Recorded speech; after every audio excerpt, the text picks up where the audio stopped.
Good afternoon. It's Jo Durand, and I am in my new office. I thought I'd come and sneak up here to Cardiff and drop a few things off.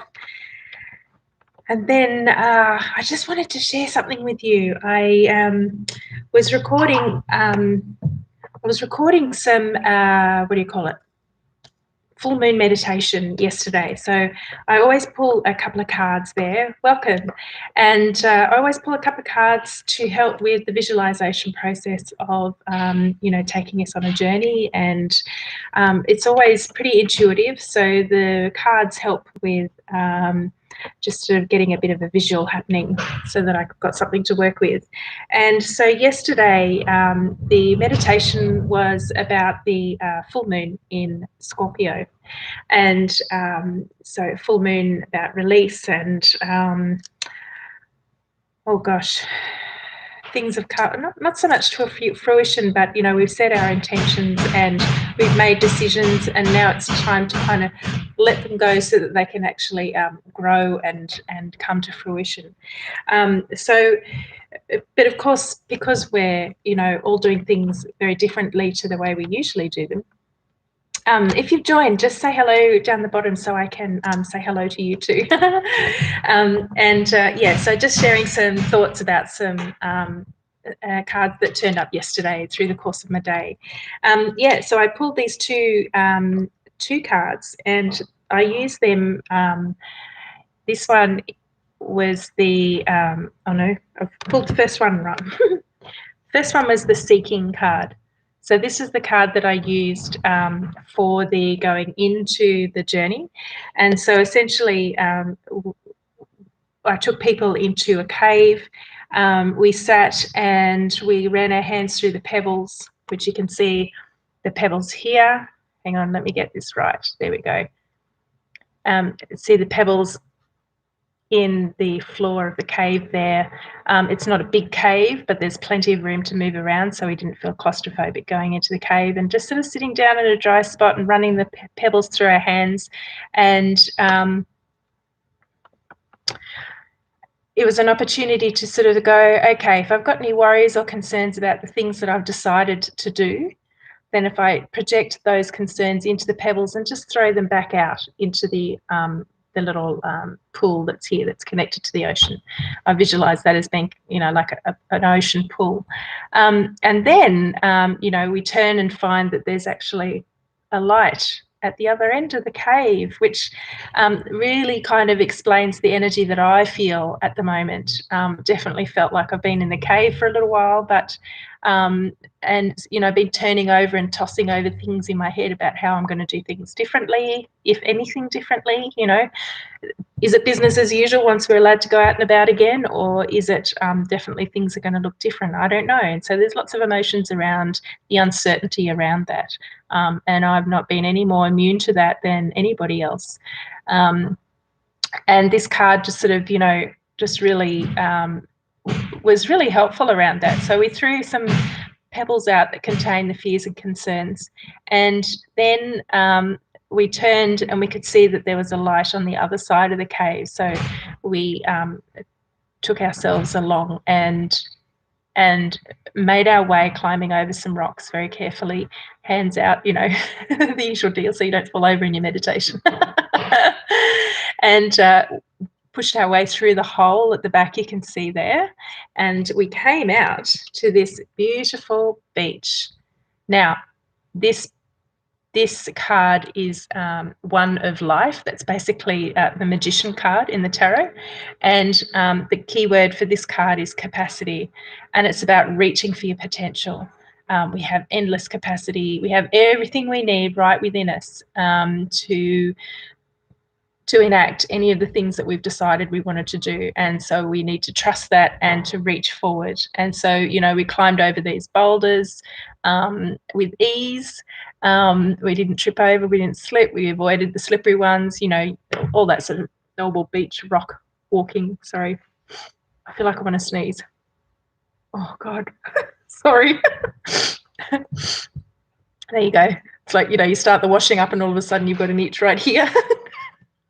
Your hands are full of tongues. Wet suds.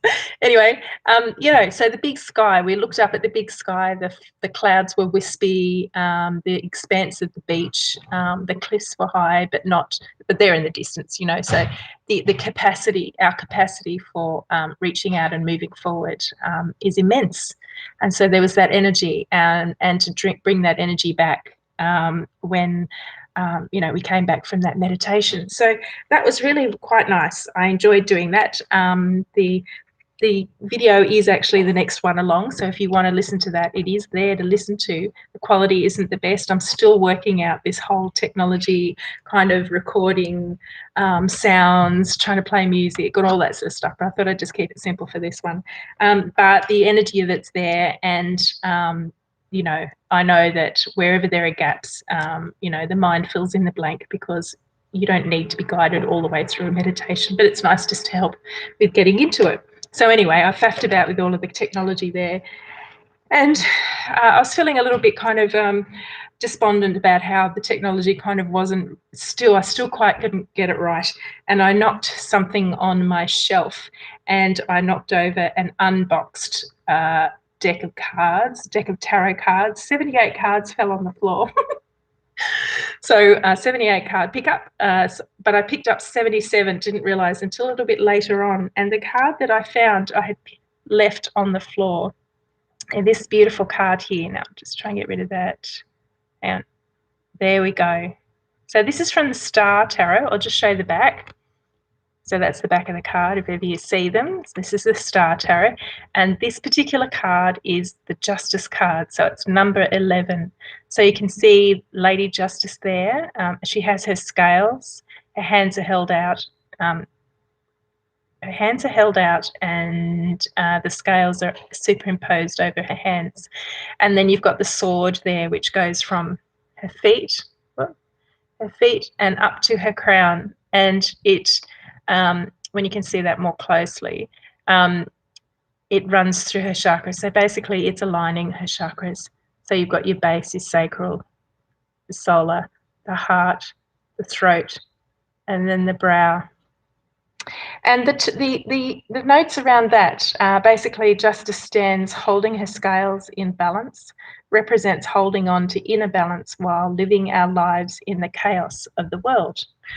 I'm just referring to the notes that I wrote, because I just thought, wow, this is just so timely, because the outer chaos is mirroring or causing inner chaos. Well, it is for me.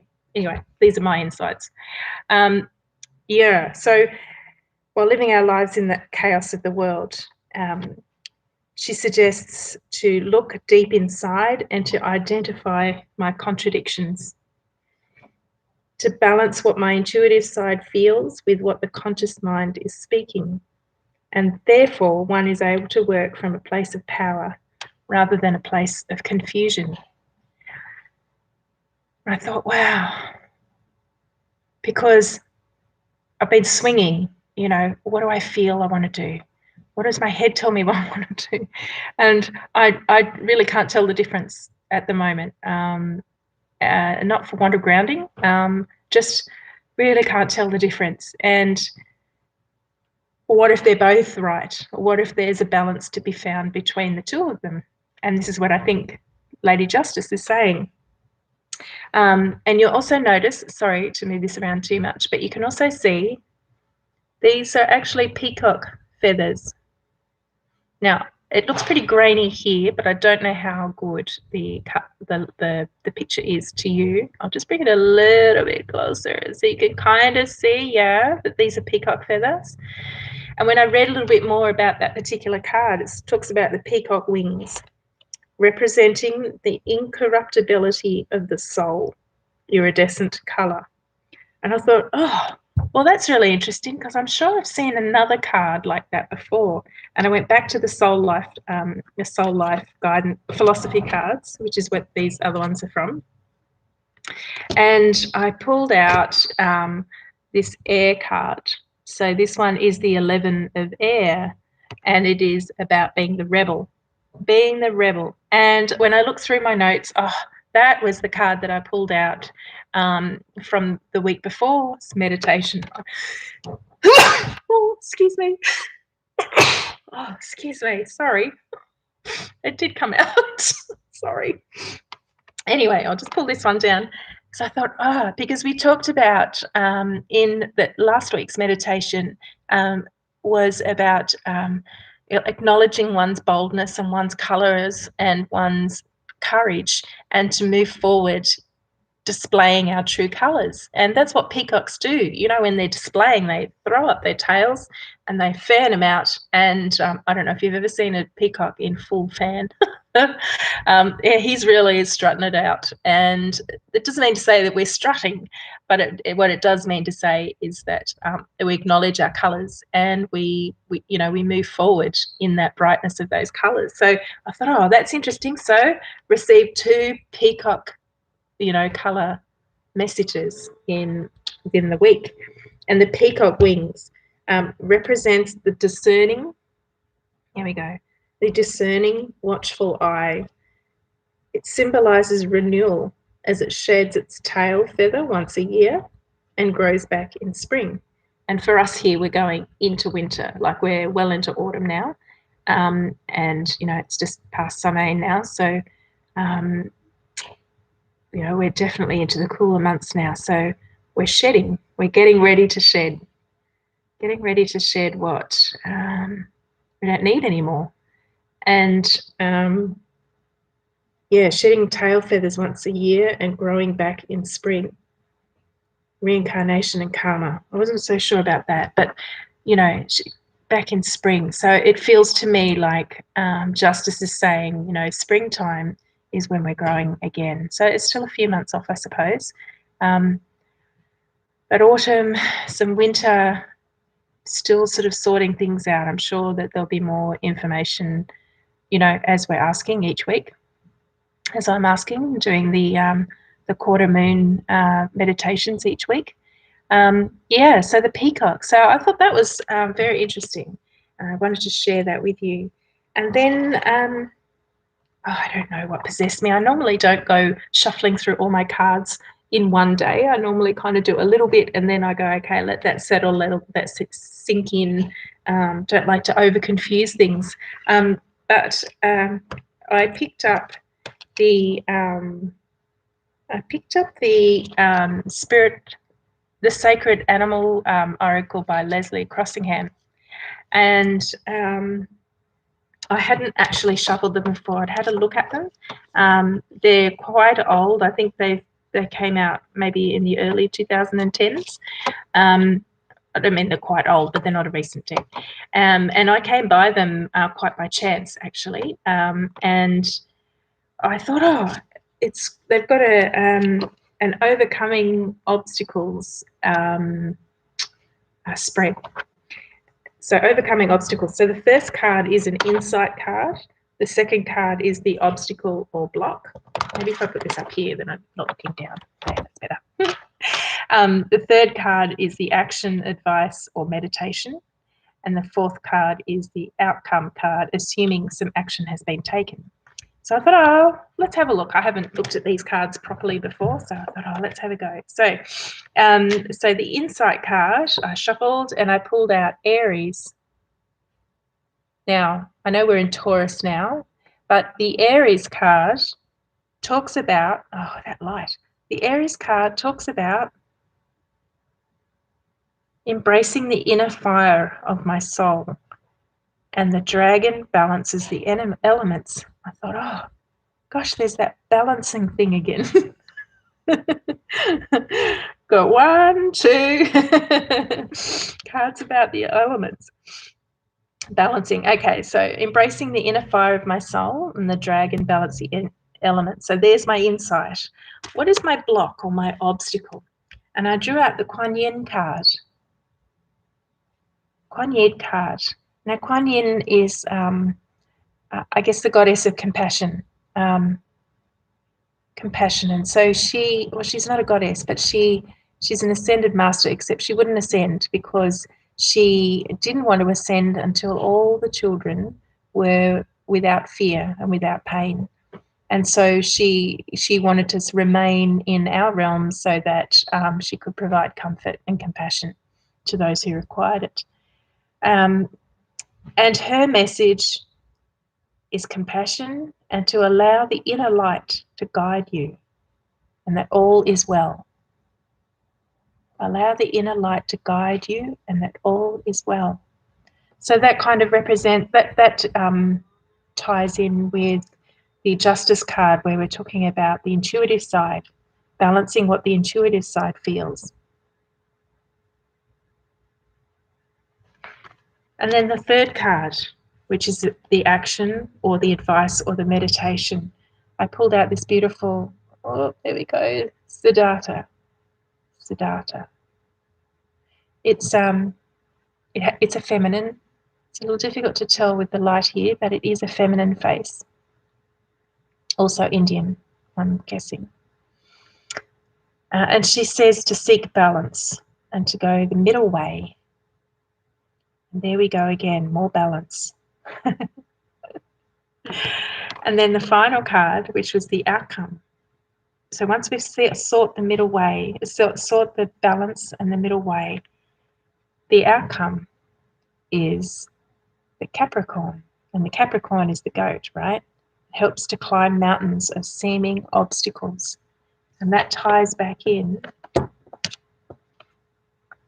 to this card here, where our capacity is immense for climbing over obstacles and over rocks or up cliffs, you know. So here's the actual tool, or the guide, the energetic guide, Capricorn, to help climb mountains of seeming obstacles. And I guess the key message there is that they're seeming obstacles.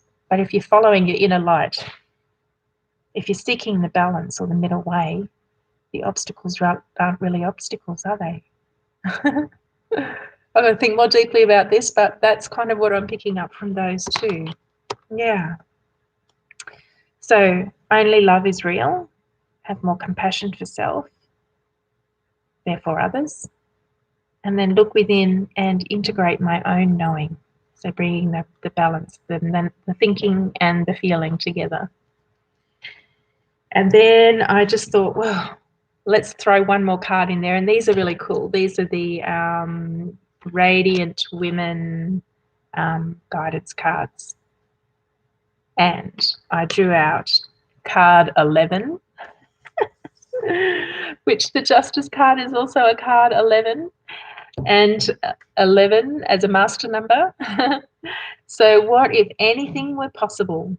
What would I attempt? So imagine that. Endless capacity, immense capacity. What if anything was possible? What would I attempt? Well, isn't that a good question? So you can see I've been having fun with the cards yesterday, and I just wanted to share that with you. So, all right, well, if you wanted to listen to the meditation, that's there. In fact, the previous two are there. And yeah, I'll catch up with you again. I'll talk to you later. Okay, see you.